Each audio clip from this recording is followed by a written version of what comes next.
Hello everyone, my name is Rochelle Innocent and I'm the founder and CEO of Project Purpose. Welcome to our YouTube channel. Our community is focused on fostering the intellectual and character development in children. We do this through our parent-child workshops that focus on 4 themes: autonomy, self-efficacy, compassion, and self-concept, in order to cultivate grit, perseverance, and resilience in each child. Our overarching mandate is to renew and rebuild family, communities, and relationships. Our YouTube platform provides us a space to have discussions on all topics that relate to families, communities, and relationships with ourselves as well as with others, with a primary focus on mental health and education. More specifically, the ways that the institutions of mental health and education have played a role and continue to play a role in our societies at large. Our discussions and debates provide us with an opportunity to think critically about what needs to change within these structures in order for us to live up to our bold slogan: support, protect, and empower each child through youth-focused development, better known as leadership in juvenescence. We recognize that in valuing our children's leadership potential, that also translates as recreating and co-creating our environments socially as well as politically in order for our children to thrive. Along this vein, we also provide thought pieces on our website, so different blogs that cover topics that focus on the renewal and rebuilding of family, communities, and relationships. So after this video, if you still want to learn more, please be sure to check us out. I'll provide the link in the description below. Now, as is the YouTube convention, before we get into this video, please do subscribe, hit that post notification bell so that you're aware of every time we post, and of course, make sure you like, comment, and share this video. Let's get into it. Hello everyone, I'm really happy to be having this discussion today. So this is video 2 on our week of education, and I really wanted to talk about education and its relationship with science. I preluded just a little bit in our first video that this video specifically that was going to focus on science as a concept, the way we define science, and the way that we brandish science as like this carte blanche. You know, if I say it's scientific, that means you have to believe me. And this practice has been so widespread that the moment that someone says something is a scientific finding, without even doing specific tests to ensure that it truly is a scientific finding, and B, something that even can be observed within the realm of science, we just blindly agree to it, and that's problematic. So I think this video is going to be definitely me sharing my opinions and me providing sort of the basis for why those opinions exist, and it might be a little bit of a rant, because this is actually a personal pet peeve of mine. When people kind of brandish different topics as scientific topics, and when you do just a quick test, you recognize that there's absolutely nothing scientific about that topic whatsoever, and yet, you know, people are very confident in sort of making a stake and being actually fairly inflexible and fairly dogmatic in their position, because, you know, it carries this label of scientific, and we're going to talk a little bit about that today. So I've mentioned in a few videos, before getting my master's in business administration, I did a double major with honors in cognitive neuroscience and institutional communications. And with both, there is definitely a true respect for research, a true respect for, you know, methods of observation, methods of inquiry, and a real respect of facts and what facts are, like how we define a fact, whether it's a primary, secondary, tertiary fact, whether it falls within any of those specific categories, how we value that information as fact, and then how we treat that information as fact. And it's very much sort of the basis of anything within science or any sort of objective reality that you want to write about. So that's a juxtaposition between communications and science that isn't often sort of preluded to. So I think it's very important that we talk about science and its relationship with education, because science is the bedrock of modern education. A lot of the advancements, a lot of what we allow to take place within the educational environment is supposedly based on scientific rigor and scientific research. And that's why we kind of stand by it and stand by these traditions and stand by these norms. And this discussion is important because if there are issues with the way that our children are responding to the current educational paradigm, then that means that there are issues with the scientific theories on which our education is built. About science and its relationship with education, we first need to define science, right? So science is the study of observable realities. I think that that's the definition we can all stand by. So that means anything that fits within the realm of science is something that falls within the realm of an observable reality. So something that we can distinguish or perceive with our 5 senses. Now, what this doesn't mean is if something exists beyond our observable reality, that it doesn't exist, it has no merit. It means it's meta, and therefore hard to observe. It's hard to have, a methodology applied to it. It's hard to get a sense of responses, and so therefore not treated within the realm of science. That doesn't mean it doesn't exist. It's just because it's not an observable reality, we can't apply a method to it to then try to get the same relay and response back from it, regardless of who is doing sort of the observation.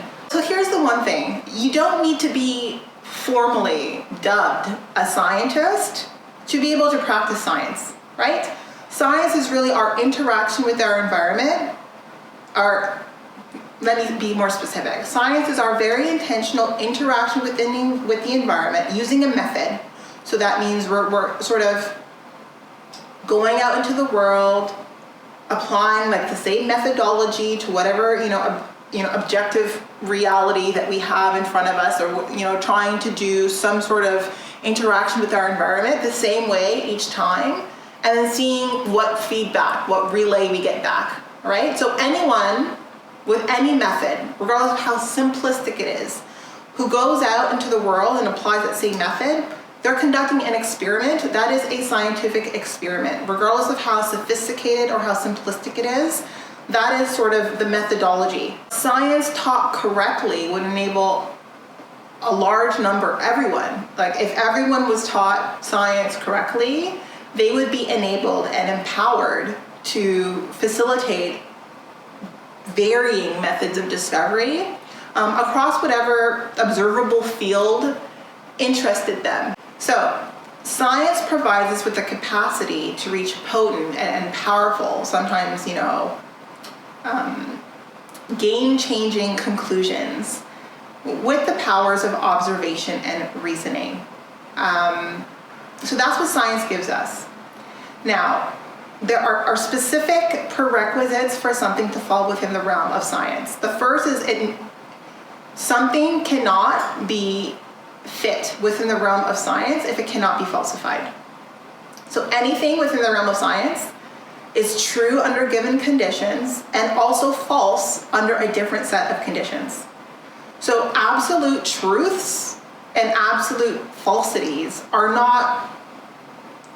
they're not within the realm of science, right? So there are things that we know to be our universal truths or universal principles, but if it's not something where under specific conditions these things prove false, if it cannot be falsified, it cannot be scientific, which makes it something else. It makes it more of a belief, more of a notion, but definitely not scientific. Also, truths that we uncover, potent conclusions that we arrive to within science are corroborated. What are corroborated truths? Corroborated truths are truths that are truth for now. So even someone who is a scientist, who wins a Nobel Prize, a discovery that is earth-shattering and that changes the way that we orient ourselves in our specific environments, recognizes that this is the best truth for now, right? Science is about the evolution of knowledge. It's about recognizing, hey, this is the best for now, but we anticipate, because we know that even this truth is false under specific conditions, that at some point later down the road, we will find a better truth, so a more evolved truth. So because of this corroborated truth aspect that is like an integral factor of scientific discovery, treating scientific realities as these dogmas is completely irrational, right? So, if you're at a cocktail party, you're talking about the latest scientific discovery, and if I try to refute the discovery with another, less popular scientific position, and you become hostile, or, you defend, the popular scientific position, almost like it's the holy grail, it's very difficult to respond to, because I recognize that scientific truths, scientific theories are corroborated. They are meant to evolve, and the idea is we can still continually, experiment and observe and poke at the theory, because the idea is if you poke enough at the theory, it will evolve into a better or more evolved or more well understood, more comprehensive truth. There is no end point to scientific discovery. And a lot of people lose sight of that, because what happens is, you have a scientific discovery, and it could be a fairly complex discovery. And this discovery, again, has to be falsified. It has to be falsifiable. So it's only true in given conditions, and it is false in other conditions. And even the person who made this discovery recognizes this is a corroborated truth, which means they anticipate that as we evolve with technology, as we develop more sophisticated methods and tools to continue our pursuit of knowledge and of understanding of the physical world around us, we will come to a better understanding, and therefore evolve this theory into a better truth. So because of that, because they know that, it's very hard to have a conversation with someone who has maybe a diluted version of that scientific reality, because what happens is we want to make it accessible to a broader population, and sometimes the only way to do that is to really speak about scientific realities or scientific theories into very simplistic truths. And sometimes when you dilute information to make it more accessible, when you try to simplify something that's very complex, you change the meaning even of that discovery. And that's problematic in and of itself. But then if it becomes very popular and enough people, build politically around it, build socially around it, if it builds sort of a space within our economy, then now there's less incentive to continually try to poke at the truth, which, whatever, that's fine. But then it becomes a dogma, it becomes a belief, and that is a problem. And it's very, very difficult to have, a discussion and debate about a scientific reality with someone who has internalized it as a belief. Because when you internalize something as a belief has an inherent truth value. And when I say a belief has an inherent truth value, it means any belief that we have, we assume the truth of that belief. So you don't have a belief that you think is false. And I don't know if this is making much sense, but anything that I believe to be true, I don't question if that belief in and of itself is false, right? So I'll give you an example of that. If I believe my parents are my biological parents, nothing about that belief thinks that that's false, right? There's nothing in that belief there's no fissure in that belief where, there's an alternate reality where my parents aren't my parents. And that truth is so embedded in me that if you met someone who, thought that their biological parents were truly their biological parents, and then they found out, oh no, you were adopted, or, it was a different circumstance, it completely shakes them. And that's because it shakes all of the different beliefs that are built around the belief that those are your biological parents, right? So it's a very traumatizing, disruptive experience, because you're disrupting the inherent truth value in that belief. You believed it to be true. And when our beliefs are proven to be false, it is very disruptive for us. So this is problematic because when we have a scientific truth, scientific truths are only the best truths that we have for now. So when you internalize them as a belief, it's the only truth, and you don't respond well to people questioning it. But a scientific truth is not a belief, okay? It's something that you need to question and continue to question because you want to arrive at a better truth. That is what scientific inquiry is about. It's about this evolution of conditional truths and conditional realities with a general understanding that you're never going to get to the absolute truth. That's not part of scientific pursuit. When people forget that prerequisite, when people forget that scientific truths can and must be falsified, and they internalize these truths as beliefs, then they become very dogmatic about these scientific realities. And it's very hard for growth and progress to take place when someone treats science as religion, when someone treats science as, a truth that is unshakable. That is not the case. And what happens is and science also has an intersectional identity, right? Science isn't something that lives in a vacuum. Because science is so pervasive within our societies, science, is influenced sometimes by by political interests, by social interests, by economic interests. And that can shift the way that scientific discoveries are A, positioned, B, distributed, and C, sort of made accessible to one another. So I talked about in my first video this week on education about, the iron law of biology. That's a political and social position that has been masked as scientific.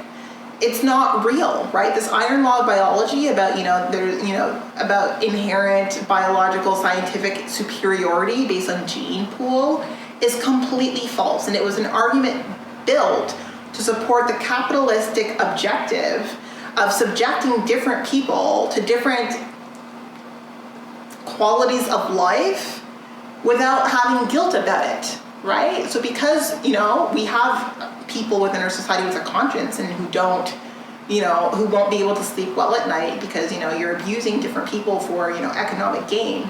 The best way to settle the consciousness of the masses is to say, well, hey, these people are lesser people. They don't have the same biology as we do, so, it's okay if we abuse them. That's a political interest that has been shifted and shaped as a scientific one.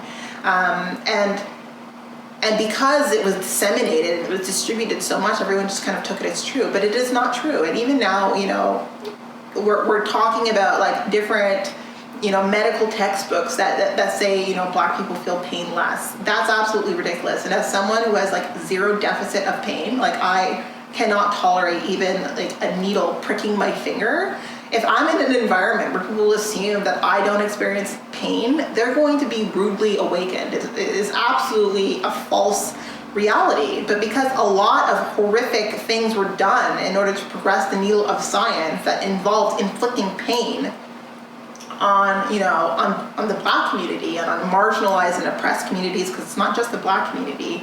This argument was put together, it was dubbed scientific, and then people felt like, okay, well then I don't need to worry so much about it. We see the problem with this, right? We need to question what people call scientific and put it under the test to see if it's really science in and of itself, because there's a lot of scientific fraud taking place. And especially this is true in the educational environment, right? This idea of learning disabled is a scientific fraud. All of us learn on different timelines, in different ways, and mastery comes at different levels for different people. And all of that is normal, and all of that can be supported with scientific inquiry.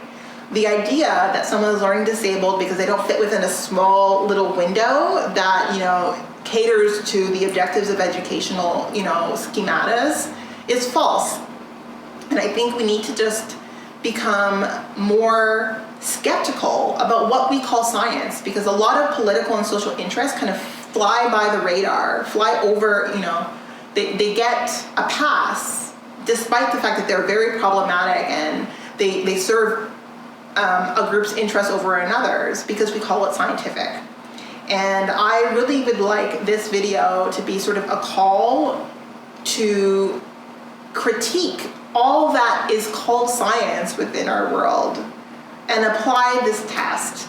When I think about how long I would grit my teeth, like how many, because the Big Bang Theory was like very popular for a long period of time. And finally now, people are like, well, it's not something that can be falsified. It's not something that we can recreate. Like it's not, we can't apply a method to know that it's true. So they've refuted the theory. And for years, almost a decade, I've been saying this is not scientific truth. This is just a hypothesis based on absolute nothing. This is a hypothesis based on science fiction. You know, like, how can you have so much order come from that chaotic beginning? It doesn't make any sense. And I would try to break down why it didn't make sense using the approach that I just discussed about, you know, it's not something that can be falsified. We don't know in what conditions like this can't be true. This is not an observable reality. We can't apply the method to it. And people just kind of disregard me, because it's like, oh, well, you know, like, that's what I heard, so it has to be true. And that is one of the most frustrating experiences that one can have when you try to objectively stipulate why something cannot be true. And even if they call it science, it's most definitely scientific fraud, it's definitely scientific fiction. But until they hear someone with a certain degree of status saying it, then they just internalize it as true and they believe it. And I am someone who has learned through the years not to have discussions and debates about topics where, you know, one should take multiple points of view and positions to fully understand the topic, all the different ways that that topic can translate, with someone who can only see it from one perspective. That, for me, is probably one of the worst cocktail experiences, you know, cocktail party experiences of my life. You know, you can't have a scientific debate, a healthy philosophical debate, with someone who has internalized scientific realities as dogmas and treats science as religion. That's essentially, you know, dogmatic truth, like being very dogmatic about the way you see the world around you, and not being open to reinterpretation, to having those facts reinterpreted, which is the basis of science, is a signal of confusion. The signal is like you hear science in pop culture, you see it on TV, you want to be in the know, but you talk about science in such a rigid way that I have to assume that you don't really understand what science is about. And that means you're much more susceptible to scientific fraud. So if someone calls it science, you believe it's science, and then, you know, that person gets a pass. When you apply the test, it's a quick test to apply, you see that it's not scientific at all. And because our society is right now so immersed in scientific everything, like everything is you know, supported by, you know, some experiment of sorts, there's a lot less critical thinking about whether or not this is something that really should take place or should be enforced or should be implemented, because we trust that there's been enough rigor applied to that experiment. And we think less about, you know, the social and political interests, about the sponsorship of these experiments, about the ways that, you know, observation in and of itself can be biased. Like, if you have people who are banking and will be incentivized to create a certain outcome, better believe there are different ways that you can manipulate an environment to get that outcome, right? Like, and also, like, when we think about research, for me, Google, I love Google. And like, if I'm doing like a high level, quick touch, want to just get a gist of something, research, yeah, I will Google research something 100%. But if I really want to do a deep dive, I recognize that with the Google algorithm, those who pay more get more visibility. It's not about quality of information that makes it accessible to you. And in fact, if you want quality, objective information, expect to pay for it. If you want a really solid research paper that gives you, you know, the most objective sort of point of view on a topic, you're going to pay minimum $80 for it. And for those of you who aren't in university, if you know someone who's in university who has access to an archive of scientific journals, of psychological journals, that's where you get the real gold. There is very rarely gold found in Google searches that are on the first 4 pages. And how many of you go to page 5? Very few of you. And if some of you use Wikipedia, I mean, I can't even begin to discuss. Like, Wikipedia is not an academic source. It's